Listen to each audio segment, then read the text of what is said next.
नमस्ते। मैं प्रदीप धलेर। आज हम सूर्यकांत त्रिपाठी निराला जी की प्रसिद्ध रचना उत्साह का भावार्थ सहित वर्णन करेंगे।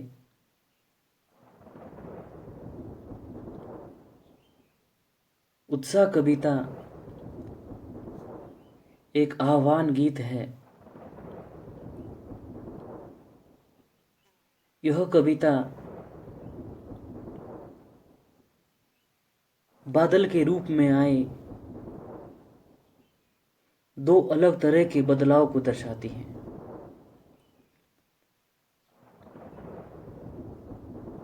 इस कविता के माध्यम से निराला जी ने जीवन को एक अलग दिशा देने एवं अपना विश्वास खो चुके लोगों को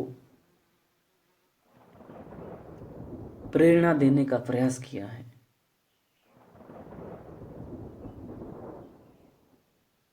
इस कविता के माध्यम से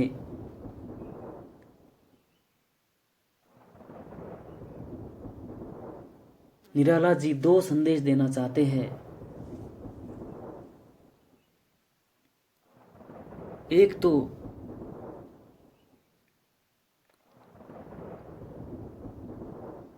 निराला जी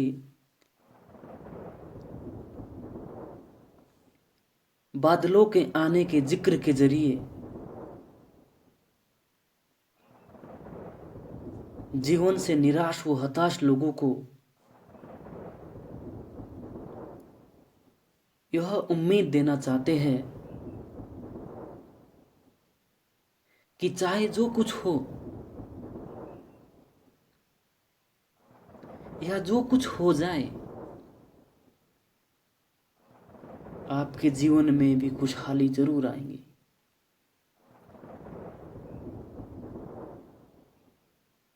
दूसरा संदेश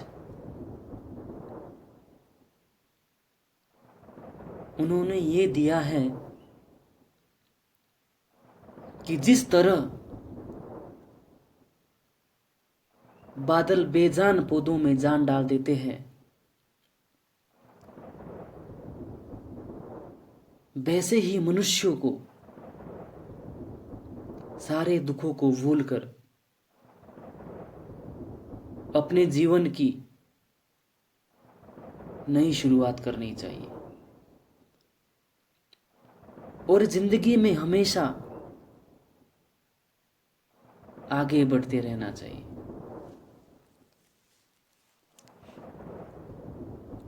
कविता इस प्रकार से है। बादल गरजो, घेर घेर घोर गगन, धाराधर ओ, ललित ललित काले घुंघराले, बाल कल्पना कैसे पाले, विद्युत छवि उर में, कवि नव जीवन वाले, वज्र छिपा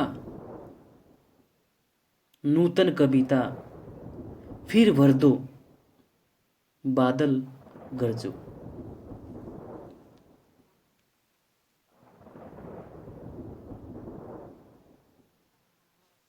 कविता में आए कुछ कठिन शब्दार्थ, जैसे गगन। गगन का अर्थ है आसमान।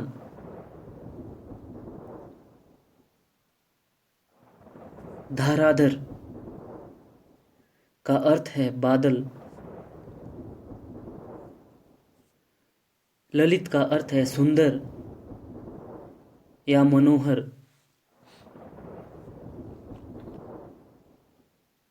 छवि का अर्थ है शोभा या सौंदर्य। उर का अर्थ है हृदय। वज्र का अर्थ है कठोर।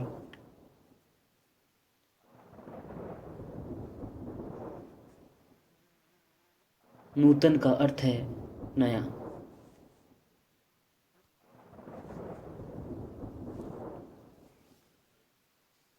भावार्थ है बादल गरजो, घेर घेर घोर गगन धारादर ओ। निराला जी इस आह्वान गीत के माध्यम से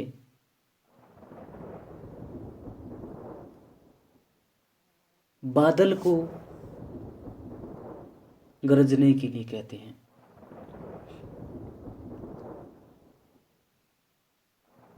निराला जी बादल को संबोधित करते हुए कहते हैं कि ओ धाराधर, कि हे बादल, आप सारे आसमान को, सारे गगन को चारों तरफ से घेर लो और फिर गर्जन के साथ बारिश करो।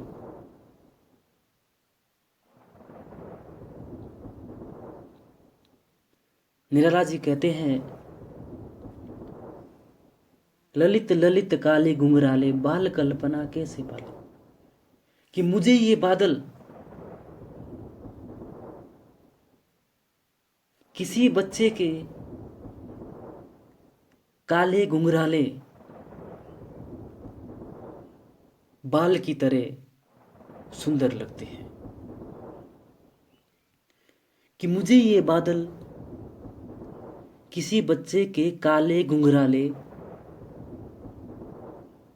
बालों की तरह सुंदर लगते हैं। लेकिन ये बादल बरसते नहीं हैं, ये बादल बरस नहीं रहे हैं। निराला जी को लगता है कि इन बादलों ने शायद अपने अंदर बाल कल्पना पाल रखी है। बाल कल्पना से हमारा अभिप्राय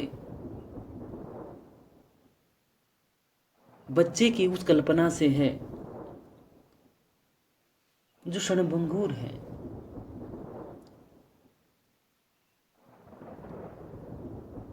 जो कभी उसके मन में आती है, कभी चली जाती है।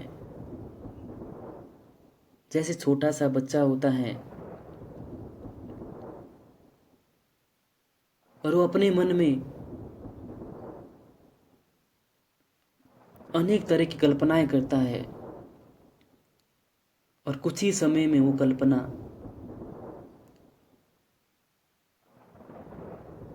सभी उसकी समाप्त हो जाती है। कभी बच्चा सोचता है, कभी चुप बैठता है। वैसे ही निराला जी को बादल लगते हैं। वो कहते हैं कि बादल ने भी कुछ बाल कल्पना सी पाल रखी है। ये कभी आसमान में आ रहे हैं, कभी जा रहे हैं,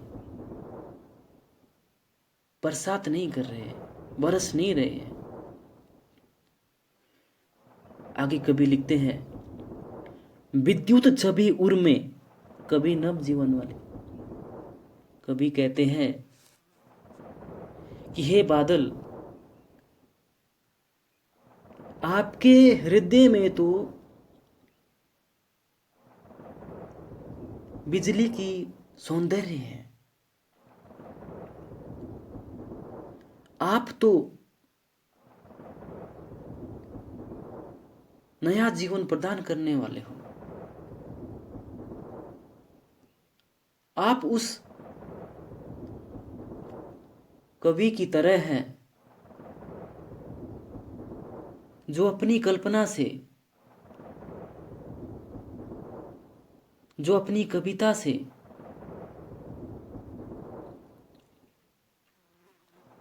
लोगों को जीवन जीने का संदेश देती है।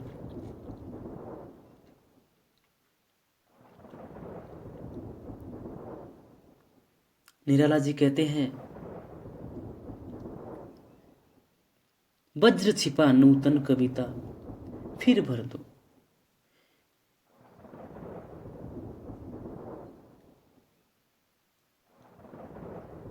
निर्मला जी बादल के अंदर नव जीवन प्रदान करने वाली बारिश तथा सब कुछ तहस नहस कर देने वाला वज्रपात दोनों देखता है। इसलिए वो बादल से अनुरोध करता है कि वो अपने कठोर व्रत शक्ति को अपने भीतर छिपा कर रखें और सब में नई स्फूर्ति और नया जीवन डालने के लिए मूसलाधार बारिश करे।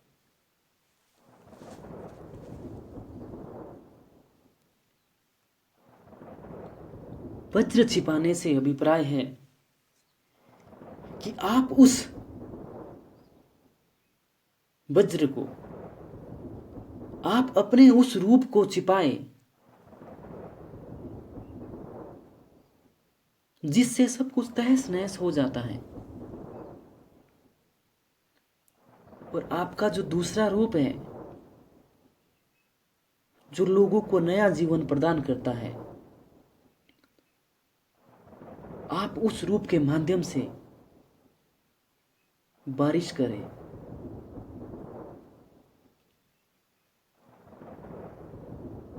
जिससे लोगों को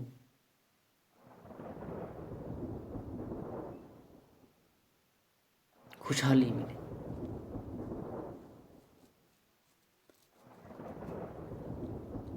आगे कवि लिखते हैं, बिकल बिकल उन्मन थे, बिकल बिकल उन्मन थे उन्मन, विश्व के निदाग के सकल जन। आए अज्ञात दिशा से अनंत के घन, तप्त धरा जल से फिर शीतल कर दो, बादल गरजो। कविता में आए कुछ कठिन शब्दार्थ एक बार फिर से हम देखेंगे। बिकल, बिकल का अर्थ है बेचैन। उन्मन, उन्मन का अर्थ है अनमना, अर्थात कहीं भी मन का न लगना। निदाग का अर्थ है गर्मी। जन का अर्थ है लोग। अनंत का अर्थ है आकाश। अनंत अर्थात जिसका अंत ना हो। घन, घन का अर्थ है बादल। धरा, धरा का अर्थ है धरती। बिकल बिकल उन्मन थे उन्मन, विश्व के निदा के सकल जन। गर्मी के समय की बात हो रही है। जब बहुत गर्मी होती है और आसमान में दूर दूर तक काफी समय से बादल ना दिखाई देते हो,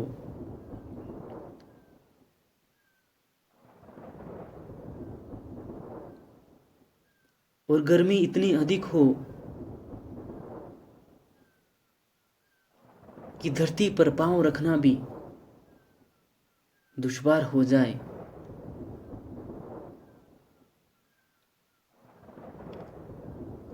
ऐसे समय में, ऐसे समय का कवि इन पंक्तियों के माध्यम से वर्णन करते हैं कि बिकल बिकल उन्मन थे उन्मन, विश्व के निंदा के सकल जन। कि संसार के सकल जन, सारे लोग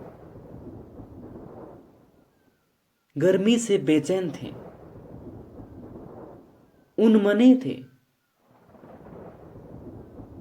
गर्मी इतनी अधिक थी कि उनका कहीं मन नहीं लगता था। ऐसे समय में अचानक निराला जी को आकाश में बादल दिखाई देते हैं। तो निराला जी कहते हैं, ऐसे समय में जब सारा संसार गर्मी से परेशान था, उन्मना था, तो ऐसे समय में आकाश में किसी अज्ञात दिशा से, पता नहीं किस दिशा से बादल आए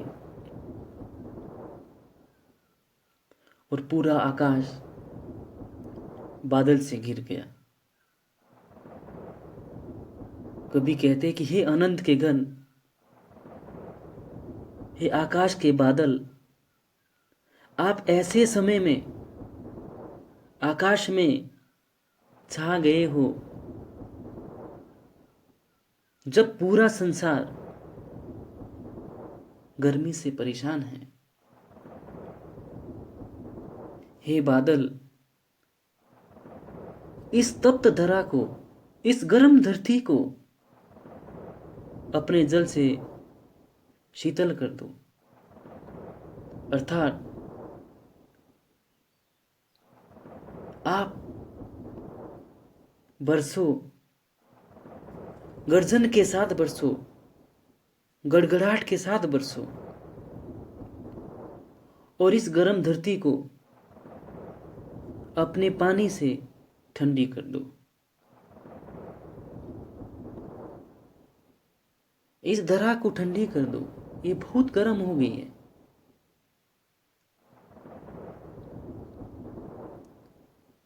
जिससे इस धरती में जो छोटे छोटे पौधे हैं या बड़े बड़े पौधे हैं, उनमें फिर से जान आ जाएंगी, वो फिर से खिलने लगेगी।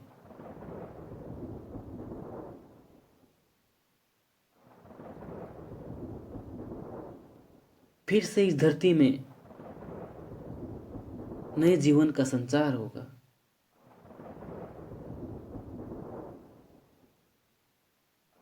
ये धरती फिर से लहरा उठेगी।